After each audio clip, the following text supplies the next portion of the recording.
Hey everybody, it's Anna. Time for a new tarot story this week. We start with the Tuesday card, and for that we have the Two of Cups. So I connect the number two to being to the theme of germination or rooting in. It's when you plant a seed in the ground and it's underground and it has to get strong and prepare itself for a while before it, manifests in the physical realm. So the two is about that underground work where we're preparing something, letting something get stronger in us before it comes into the world. Cups are connected to the intuition and the heart. They're about following your intuition as well as connecting with other people and feeling emotionally fulfilled.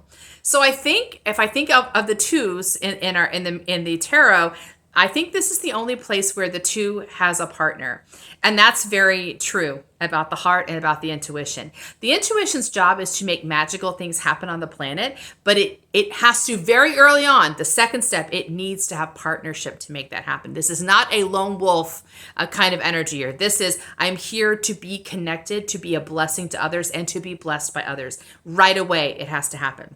So the image here has two people sharing these cups together. And it really is a moment of communion where we are allowing someone to see our heart and to honor it and love it. And also we're offering that same love and honor to the other person. There's a mutuality and a partnership here, which is making the heart stronger. It's getting the intuition grounded, rooted in the earth so that it can bring its magic into the world. So I think this is a really important reminder for those of us who are very creative and innovative, because so much of our work is about being true to ourselves and sort of being self-referential, and that makes sense. But in the intuitive path, the purpose is always connection. It's always about feeling emotionally connected and fulfilled. So consider who this partner is for you. It could be a friend, it could be a lover, it could be anyone really.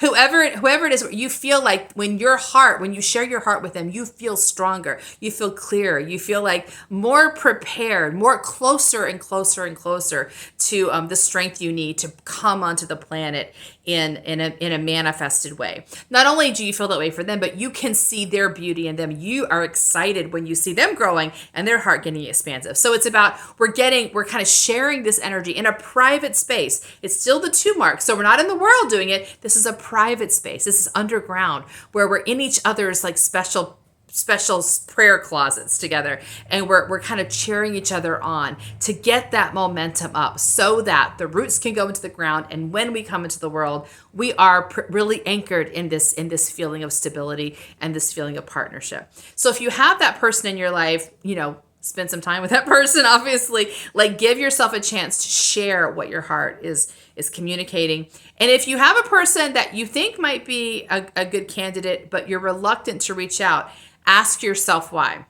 Because we have learned, many of us have been hurt or disappointed. And so our minds will interfere with this and say, well, it's not safe. Guard yourself a little, test the person out first, but all of that, every time the mind interferes in that way, it really is slowing down the germination process. It's not letting the mind get what it needs to move forward. And that means the process of the intuition coming into the world can be slowed down. It can even be like sabotaged altogether. So we really want to be mindful of what the messages are that are stopping us from doing this, questioning their veracity, and also feeling through them for pain points. Where is there a wound that needs to be solved or healed? Getting the mind clarified so it will kind of stay out of the way, let the intuition gather its resources the way it needs to, and that includes, in this case, partnership. We want the mind to be quiet. If it's not quiet, we want to help it become quiet. Solve its problems so it will shut up. So that's today's card. See you for tomorrow's. Bye.